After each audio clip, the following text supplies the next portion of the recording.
మీరు ఇందాక అన్నారు పెద్ద పెద్ద గ్రేట్ పర్సనాలిటీస్ని ఐడెంటిఫై చేయట్లేదు, క్రిటిసైజ్ చేసేటటువంటి యాటిట్యూడ్ ఉందని. చాలా చూడండి ఇప్పుడు సోషల్ మీడియాలో జస్ట్ వ్యూస్ కోసము క్రిటికల్ అనాలిసిస్, నెగటివ్ క్రిటిసిజం చేస్తూ మనం పెద్ద పెద్ద వాళ్ళని ఎవరైతే గొప్పగా పూజిస్తామో వాళ్ళలో నెగటివ్ యాంగిల్ బయటకు తీసుకొని వచ్చి తద్వారా వ్యూవర్షిప్ పెంచి తద్వారా జనరేషన్ మీద నెగటివ్ మైండ్ సెట్ ని చేసేటటువంటి వాళ్ళు చాలా మంది ఉన్నారు. What they want is negative publicity. ఎందుకు ఎవరి గురించి అయితే నెగటివ్ చెప్తున్నారో వాళ్ళ మీద వీళ్ళకేం శత్రుత్వం లేదు, తద్వారా వ్యూవర్షిప్స్ ని పెంచుకోవాలి అనే దానికోసం అన్నమాట. ఇవన్నీ కూడా చాలా రాంగ్ వేలో ఇప్పుడున్న జనరేషన్ ని లీడ్ చేస్తుంది. మనం ఫాదర్ ఆఫ్ ద నేషన్ అంటే నోనో ఆయన ఇట్లా అంట అని నా పిల్లలు కూడా అడిగారు, ఇట్లా అంట కదా అని చెప్పి. సో మనం ఎవరినైతే గ్రేట్ హ్యూమన్ పర్సనాలిటీస్ అనుకుంటామో వాళ్ళ నెగిటివిటీ చూపించే ప్రయత్నం సమాజంలో చాలా మంది చేస్తున్నారు. ఎస్పెషలీ సోషల్ మీడియాలో అలాంటి నెగిటివ్ ట్రాలింగ్స్ జరుగుతూ ఉంటాయి. ఇది పిల్లల మీద ఎక్కువ ఇంపాక్ట్ పడుతుంది. మీరు పాజిటివ్ ఎవరినైనా పొగడండి, ఏం పెద్దగా ఇంపాక్ట్ ఉండదు. నెగిటివ్ దాన్ని అందరూ చూస్తారు, క్లిక్ చేస్తారు. థంబ్నెయిల్లో నెగిటివ్ వచ్చింది అంటే డెఫినెట్ గా చూస్తారు. అలా చూస్తారు అనే దాంతో అలా చేస్తారు, చాలా మంది చేస్తున్నారు. ఇది తీవ్రమైన ప్రభావం పిల్లల మీద పడుతుంది. So you have to design the educational curriculum in such a way that positivity పెంచే విధంగా డిజైన్ చేయాలి. అది చాలా ఇంపార్టెంట్. అండ్ బయట వచ్చే దానికన్నా కూడా బుక్స్ లో నుంచి వీళ్ళు చెప్పే నాలెడ్జే పక్కాగా ఉంటుంది కాబట్టి జాగ్రత్తగా చెప్పడం మంచిది. అవునండి. పూజనీయులు అసలు చాగంటి కోటేశ్వరరావు గారు కానివ్వండి, గరికపాటి నరసింహారావు గారు కానీ, ఇలాంటి వాళ్ళు మన సమాజంలో, మన దేశంలో, మన రాష్ట్రంలో తెలుగు వాళ్ళుగా వాళ్ళు పుట్టినందుకు మనం దేవుడికి కృతజ్ఞత చెప్పాల్సినటువంటి గ్రేట్ పర్సనాలిటీస్. ఆ చాగంటి కోటేశ్వరరావు గారు చాగంటి వాణియో ఏదో ఒక ఐ డోంట్ రిమెంబర్ అది పెట్టారు, నేను కొన్ని చూశాను. ఆయన అందులో he told about Swami Vivekananda గురించి ఒక స్టోరీ చెప్పారండి. నాకు ఇష్టం ఇట్లాంటి చోట, ఇప్పుడు నాకు బాగా అవి పాపప్స్ వస్తూ ఉంటాయి. సిన్స్ ఐ సీ దెమ్ నాకు అట్లాంటి పాపప్స్ ఎక్కువ వస్తాయి. ఆయన కరెక్ట్గా వాట్సాప్ స్టేటస్కి సరిపోయే అంతవరకే ఒక స్టోరీ చెప్పారండి. నాకు ఎంత బాగా నచ్చిందో. ఇలా చెప్తే ఎందుకు వినరండి స్టూడెంట్స్? ఖచ్చితంగా వింటారు. వారు చెప్పారు, I wanted to share this. ఎంత బాగా చెప్పారంటే, స్వామి వివేకానంద వాళ్ళ ఫ్రెండ్స్ అందరినీ టీచర్ అడిగారంట, నువ్వేమవుతావు అని వాళ్ళ క్లాస్ రూమ్లో అందరిని అడిగారంట. అయితే ఒక్కొక్క స్టూడెంట్ ఒక్కొక్కటి డాక్టర్ అనో ఇంజనీర్ అనో whatever they told at that age వాళ్ళు ఏది ఉందో అది చెప్పారు. కానీ Swami Vivekananda he used to travel on the horse cart, గుర్రపు బండి మీద వెళ్తూ ఆ గుర్రపు స్వారీ చేసే ఆయన టెక్నిక్ టాక్టిక్స్కి ఈయన ముగ్ధుడయ్యేవారంట. సో ఆ గుర్రాన్ని ఎప్పుడు డైవర్ట్ చేయాలి, ఎప్పుడు స్పీడ్ చేయాలి, ఎప్పుడు ఆపాలి అని ఆయన యూస్ చేసే ఆ టెక్నిక్ ఈయనకి నచ్చేది. వీరి మీద అది ప్రభావం చాలా ఉండేదంట. వారు చెప్పారు, నేను చదవలేదు, నేను అది చూశాను. సో దాంతో టీచర్ అడిగినప్పుడు నువ్వేమవుతావు అని అడిగినప్పుడు గుర్రపు స్వారీ చేసేవాడిని అవుతాను అన్నాడంట స్వామి వివేకానంద. వారు చెప్పారు, చాగంటి వారు. అయితే అందరు నవ్వారంట. అందరూ నవ్వితే అప్పుడు చాలా హర్ట్ అయ్యారంట ఆయన. అందరూ నవ్వుతున్నారు అది ఇదని. ఇంటికి వెళ్ళి బాధపడితే వాళ్ళ మదర్ ఏమైంది నాన్న అంటే ఇలా ఎక్స్ప్లెయిన్ చేశారంట. చేసి నేను గుర్రపు స్వారీ చేసేవాడిని అవుతాను అంటే నా ఫ్రెండ్స్ అందరూ నన్ను రిడిక్యూల్ చేశారు, గేల్ చేశారు అది ఇదని చెప్తే ఆమె వాళ్ళ మదర్ ఒక ఇంట్లో ఒక ఫోటోగ్రాఫ్ చూపించి అర్జునుడు కృష్ణుడు రథసారథిగా ఉన్నటువంటి ఆ ఇమేజ్ చూపించి భగవద్గీతని ధర్మస్థాపన కోసం భగవద్గీతని చెప్పినటువంటి మహనీయుడు రథసారథి, ఆ గుర్రపు స్వారీ చేసి దేశాన్ని సమాజాన్ని ధర్మస్థాపన కోసం ఎస్టాబ్లిష్ చేసేటటువంటి గొప్ప మహనీయుడు రథసారథి. అంటే సమాజానికి నువ్వు రథసారథి అవుతావు. రథసారథి అంటే అది, you will lead the society towards ధర్మ అని వాళ్ళ మదర్ చెప్పారంట. అలా చెప్తే పిల్లలు ఎందుకు మారండి? నాకే అది వారు చెప్తుంటే ఒక్క నిమిషమే ఆ రీల్ నాకు ఆ పాపప్స్ ఎక్కువ వస్తాయి, నేను అవి చూస్తాను కాబట్టి. చాగంటి లాంటి వాళ్ళు ఈ రాష్ట్రంలో పుట్టడం, education curriculum should be design like that. You have to see positivity. You have to learn so much from your freedom fighters. ఆ గ్రేట్ పర్సనాలిటీస్ నుంచి నువ్వు నేర్చుకోవాలి. No one is totally perfect అండి. సమాజంలో టోటల్ పర్ఫెక్ట్ ఉన్న వాళ్ళు ఎవరు ఉండరు. You have to see the percentage of perfection. ఆ పర్ఫెక్షన్ పర్సంటేజ్ వల్ల దేశానికి ఎంత చేంజ్ తీసుకొచ్చిందని చూడాలా. అంతేగాని నెగటివిటీస్ చూపించి తద్వారా ఏదో నాకు టీఆర్పీ పెరిగింది లేదా వ్యూస్ పెరిగినాయి అనేటటువంటి so called negative critics somehow I don't like అండి. ప్రతి వాళ్ళని ట్రోల్ చేసి ప్రతి వాళ్ళలో నెగటివ్ యాంగిల్ తీసుకురావడం I don't like. Education system ఇట్లాంటి వాల్యూ బేస్డ్ ఎడ్యుకేషన్ ఉంటే చాలా ఎక్సలెంట్గా ఉంటుంది. ఇంకోటి కూడా చెప్పారు, అది నాకు అది కూడా చాలా బాగా నచ్చింది. చాగంటి వాణి అనుకుంటండి, అది నెల్సన్ మండేలా గురించి ఆయన ఒక స్టోరీ చెప్పారు. అదేంటంటే నెల్సన్ మండేలా ఫ్రెండ్స్ అందరూ కూడా డాంకీ మీద రైడ్ చేస్తూ ఉంటారు. ఒక్కొక్కళ్ళు ఒక్కొక్క తర్వాత రైడ్ చేస్తూ ఉంటారు. పిల్లలందరినీ అది బాగానే తీసుకెళ్తుంది, ఒకళ్ళ తర్వాత బాగానే తీసుకెళ్తుందంట. కానీ ఈయన ఎక్కినప్పుడు మాత్రము అది తీసుకెళ్ళి ఫోర్స్ఫుల్గా వెళ్ళి ఒక ముళ్ళ పొద మీద పడేసిందంట. పడేసి ఆయన కింద పడిపోయాడు. కింద పడిపోయినాక ఆయన అసలు నన్ను ఎక్కించుకోకుండా ఉంటే బాగుండేది, అసలు ముందే అది రెసిస్ట్ చేస్తే బాగుండేది, అది నన్ను ముళ్ళ పొదల్లో పడేసింది ఏంటి అని ఆయన ఇన్సల్ట్కి గురయ్యారు. గురయ్యి ఆయన ఆ రోజు తీసుకున్న డెసిషన్, నువ్వు నీ ఆపోనెంట్ని డిఫీట్ చెయ్యి వితౌట్ డిజానరింగ్ హిమ్ అనే ఒక డెసిషన్ తీసుకున్నారు. You defeat your opponent by ideology or whatever. నీకు ఆపోజిషన్ నువ్వు ఏదైతే తప్పు అనుకుంటున్నావో వాళ్ళని డిఫీట్ చేయి, బట్ డోంట్ డిజానర్ దెమ్ అనే డెసిషన్ తీసుకున్నారని చెప్పారు. చూడండి, ఈ ఏజ్లో నాకే అంత ప్రభావం పడింది అంటే పిల్లల మీద ఇంకెంత ప్రభావం పడుతుంది. సో ఎడ్యుకేషన్ సిస్టమ్ అట్లా ఉండాలి. Short and sweet. ఇప్పుడు అందరికి ఇన్స్టెంట్ కదండి, అన్ని instant. So short and sweet చెప్పగలగాలి, పాజిటివిటీని స్ప్రెడ్ చేయగలగాలి. అలా ఎడ్యుకేషన్ సిస్టమ్ డిజైన్ చేయాలి. అంత పెద్ద పెద్ద గ్రేట్ పర్సనాలిటీస్ అండి వాళ్ళు. సమాజంలో వాళ్ళు ఉండడం అనేది మన అదృష్టం. మనం చూడగలుగుతాం వాళ్ళని, మన అదృష్టం. మేడం, ఎలాగో ఆంధ్రప్రదేశ్ అనే ఒక రాష్ట్రంలో ఉన్నాం. ఆంధ్రప్రదేశ్ అంటేనే అత్యధికంగా దేవాలయాలు కలిగి ఉన్న రాష్ట్రంగా కూడా చెప్తుంటారు. ఈ మధ్య ప్రభుత్వాలు కూడా చాలా టూరిజము ఆన్ టెంపుల్స్ ఇవి ఎక్కువగా ఫోకస్ చేయటం చూస్తున్నాం. చంద్రబాబు నాయుడు గారు, ఈవెన్ పవన్ కళ్యాణ్ గారు కూడా చాలా వేదికల మీద ధర్మం గురించి ఎక్కువ మాట్లాడడం. అంతేందుకు దేశానికి ఉన్న ప్రధానమంత్రి గారే సనాతనం అని అంటే భారతదేశం అంటేనే సనాతనం అని అంటున్నారు. సనాతన ధర్మాన్ని మీరు ఏ పాయింట్ ఆఫ్ వ్యూలో చూస్తారు? సనాతన ధర్మం గురించి చెప్పాలి అని అంటే బీయింగ్ ఏ ఆఫీసర్ ఏం చెప్తారు? సనాతన ధర్మం గురించి చెప్పే అంత నాలెడ్జ్, జ్ఞానం నాకు లేదు, కానీ బట్ నా యాంగిల్లో చెప్పమన్నారు కాబట్టి సనాతన ధర్మం అంటే నాకు అర్థమైంది ఏంటంటే, ఏ నియమం అయితే మరణం లేకుండా ఉంటుందో, అంటే కాలం మారినా ప్రిన్సిపల్ మారదు, అలా ఉండిపోవాలి. అలా చిరస్థాయిగా ఉండేటటువంటి నియమం, ఆ ప్రిన్సిపల్, ఆ సిద్ధాంతం, ఆ వాల్యూ, దాన్నే సనాతన ధర్మం అంటారు అనేది నాకు అర్థమైన సనాతన. గొప్ప line madam. I don't know, నాకు అర్థమైన సనాతన ధర్మం. కాలం మారిపోయినా, యుగాలు గడిచిపోయినా, ఎటువంటి యుగం వచ్చినా ఈ సిద్ధాంతం, ఈ ప్రిన్సిపల్ మాత్రం మారదు. మరణం లేనటువంటి సిద్ధాంతమే, ఆ ధర్మమే, ఆ డ్యూటీయే సనాతన ధర్మం అని నేను బిలీవ్ చేస్తా. తల్లి బిడ్డను ప్రేమిస్తుంది. ఇది ఏ ధర్మంలో అన్నా, ఏ సమాజంలో అన్నా, ఏ దేశంలో అయినా ఒకటే కదండి, ఒకేలా ఉంటుంది. తల్లి బిడ్డను ప్రొటెక్ట్ చేస్తుంది. తల్లిదండ్రులకు పిల్లల పట్ల ప్రేమ ఉండాలి, బాధ్యత ఉండాలి. ఇది ఎక్కడన్నా సేమ్.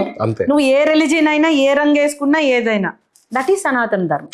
ఆడవాళ్ళని గౌరవించాలి, that is Sanatana Dharma. Something which doesn't have death, and that principle which totally guides your lifestyle and guides generations across, that is called సనాతన ధర్మం. అంతే తప్ప సనాతన ధర్మం అంటే ఇలా ఉండాలి, అలా ఉండాలి, అదే సనాతన ధర్మం అంటాం. నాకు ఎందుకు అది పెరోక్యల్గా నెగిటివ్ మైండ్ తోటి మనం దాన్ని అర్థం చేసుకుంటున్నామేమో, మనం ఆ ధర్మాన్ని అర్థం చేసుకోవడంలో లోపం మనలో ఉందేమో అని నేను ఫీల్ అవుతాను. అందుకే పిల్లలకి అర్థం కావట్లేదు. అదేదో ఆర్థోడాక్స్, కన్జర్వేటిజము, నెగిటివ్ మైండ్ సెట్ అనేటట్లు కొంతమంది ప్రబోధిస్తున్నారేమో అని నా feeling. Something which doesn't have death and it is same through out across generations is సనాతన ధర్మం. అంతే. సనాతన ధర్మం అంటే అదేదో పెద్ద నియమం, పెద్ద టఫ్ జాబ్ అది, దాన్ని పాటించాలి అని అంటే మనం ముందు లేదంటే మాట్లాడుకున్నాం సనాతనం అంటే కదా, మాకు అర్థం కాదు అనే రకంగా పిల్లలకు ఉంది ఈ రోజు నన్ను ఆ ధర్మం. ఇట్ ఈస్ వన్ డిసిప్లిన్ అండి, వన్ డ్యూటీ. నీ లైఫ్ స్టైల్, ఆ లైఫ్ స్టైల్ ఎంత కష్టం వచ్చినా, ఎంత సుఖం ఉన్నా, ఎంత ఎత్తుకెదిగినా ఈ నియమాన్ని నువ్వు ఎప్పటికీ మార్చకూడదు. ఎవరు చూసినా చూడకపోయినా నీ బిహేవియర్ అలానే ఉండాలి.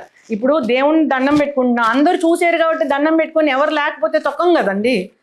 అది బ్లడ్లో సెల్స్లో ఉంటాయి. నువ్వు నమ్మిన దైవాన్ని నువ్వు దండం పెట్టుకుంటావు, గౌరవిస్తావు, పూజిస్తావు అనేది దట్ ఈస్ సనాతన ధర్మం. అంతేగాని it should not be seen అన్న పెరోక్యల్ సైడ్, దాన్ని నెగిటివ్గా వక్రీకరించి ఎక్స్ట్రీమ్ ఐడియాలజీస్కి వెళ్ళి ఇది నిషేధము, ఇది ఇట్లానే ఉండాలి, ఇది కాదు, ఇది ఒప్పుకోదు.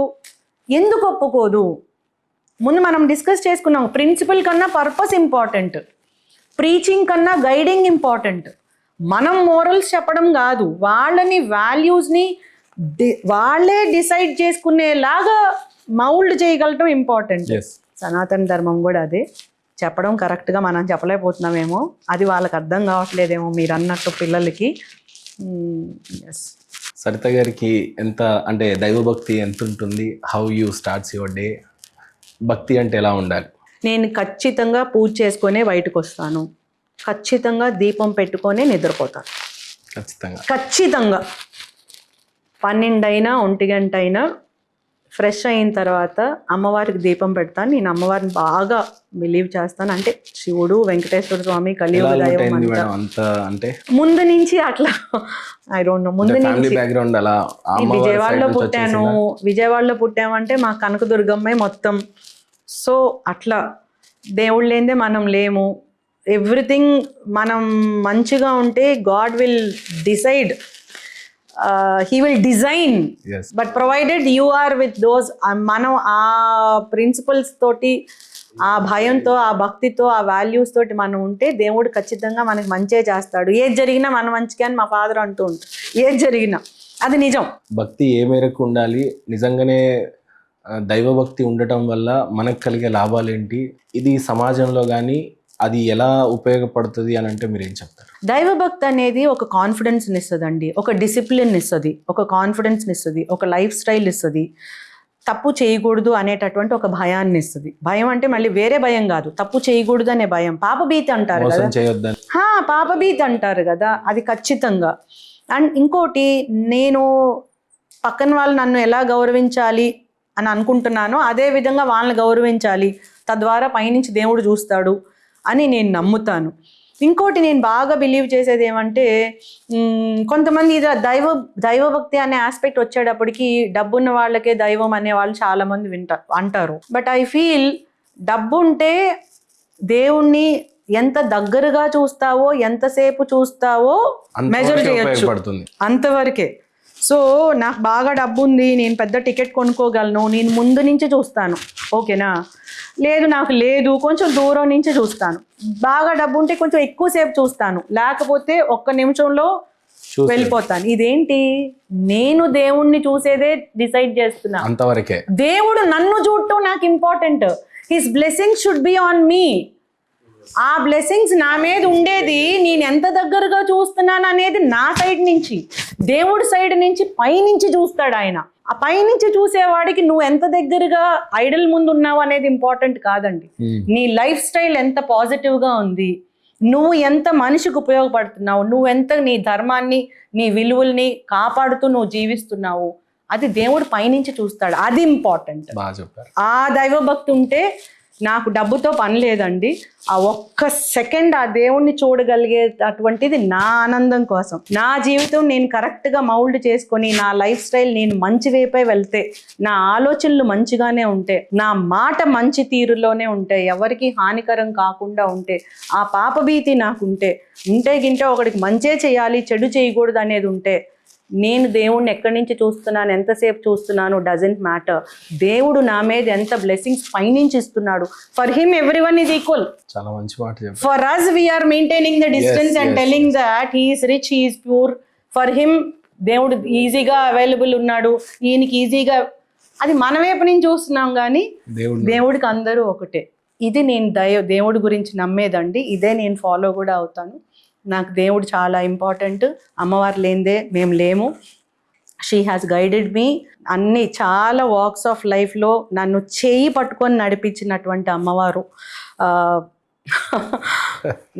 ఐ డోంట్ నో, నాకు అట్లాంటి ఆలోచనలు ఇచ్చి అలాంటి ఆలోచనలు థింక్ చేసే జీవితాన్ని ఇచ్చినందుకు నేను సదా కృతజ్ఞురాల్ని. God is everything. అన్ని చోట్లలో పనిచేశారు. ఈరోజు కృష్ణమ్మ పక్కనే, లేదంటే అమ్మవారు ఉన్న విజయవాడలో కనకదుర్గమ్మ టెంపుల్లో ఉన్నారు. అమ్మవారి గురించి చెప్పాలంటే ఏం చెప్తారు? అమ్మ నా అదృష్టం అండి. నేను దేవుడి పేరు చెప్తే ఇంత బ్లష్ అయ్యేవాళ్ళు మిమ్మల్ని చూస్తున్నాను. అవునండి, అమ్మవారు అంటే అంతే నాకు. నేను I derive lot of strength. I derive so many answers. ఎన్నో క్వశ్చన్స్కి నాకు ఆన్సర్స్ వస్తాయి. ఎన్నో ప్రశ్నలకి సమాధానం ఆ అమ్మవారి నుంచి నేను వెతుక్కున్నానండి. చిన్నది చెప్తా చూడండి, చిన్నది. లలితా త్రిపుర సుందరీదేవి, రాజశ్యామలాదేవి, వారాహిదేవి చూస్తే నాకేం పెద్ద జ్ఞానం లేదండి. నేనేం పెద్ద పెద్ద బుక్స్ కూడా నేను చదవలేదు. అన్నీ నేను అందరిని మాట్లాడితేనే తెలుసుకున్న అంతవరకు. బట్ నేను చూస్తూ ఉంటాను, నేర్చుకుంటూ ఉంటాను. లలితా త్రిపుర సుందరీదేవి రక్తబీజుడు అనే రాక్షసుడిని సంహరించడానికి ప్రయత్నం చేస్తూ ఉన్నప్పుడు, అంటే మొత్తం భూమండలం అంతా పాడవుతూ ఇబ్బందికరంగా ఉన్నప్పుడు రక్తబీజుడు అనే రాక్షసుని సంహరిస్తే, ఆ రక్తబీజుడు అనేవాడు దేవుడికి చాలా చాలా చేసుకొని ఒక వరం పొంది ఉంటాడు.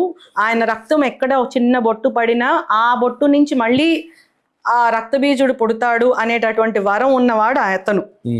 లలితా త్రిపుర, ఇది I heard, I don't know, నేనేం పెద్ద పెద్ద గ్రంథాలు చదవలేదు. లలితా త్రిపుర సుందరీదేవి యుద్ధం చేసే టైంలో ఆమె కూడా ఈ రక్తబీజుడిని సంహరించే టైంలో తన పరివారాన్ని తనలో నుంచే బయటకు తీసిందంట. తీసి వీపు నుంచి వారాహిదేవిని, అలానే రాజశ్యామలాదేవిని మంత్రినిగా అంటే మినిస్టర్, వారాహిదేవిని హోమ్ మినిస్టర్గా అంటే సర్వ సైన్యాధ్యక్షురాలుగా పెట్టుకొని తన పరివారాన్ని సృష్టించుకొని అట్లానే ఆ క్రమంలో రక్తబీజుడిని సంహరించిందంట. ఈ క్రమంలోనే దశమహావిద్యల గురించి కూడా వస్తాయి. ఈ క్రమంలోనే ఆ రక్తబీజుడు ఒక్కొక్క రక్తం బొట్టు ఎక్కడ అసలు అందులోంచి మళ్ళీ మళ్ళీ వస్తుంటే ఏవి ఆపలేకపోతే ఒక అమ్మవారు తన తలనే శిరస్సునే ఖండించుకొని ఆ నెక్లో ఆ మెడలో ఆ రక్తబీజుడు రక్తం అంతా ఫిల్ చేసుకొని తద్వారా సంహరించిందంట అని నేను అది విన్నాను, చూశాను. I learned so much out of it, so much. It means that all strength is within you.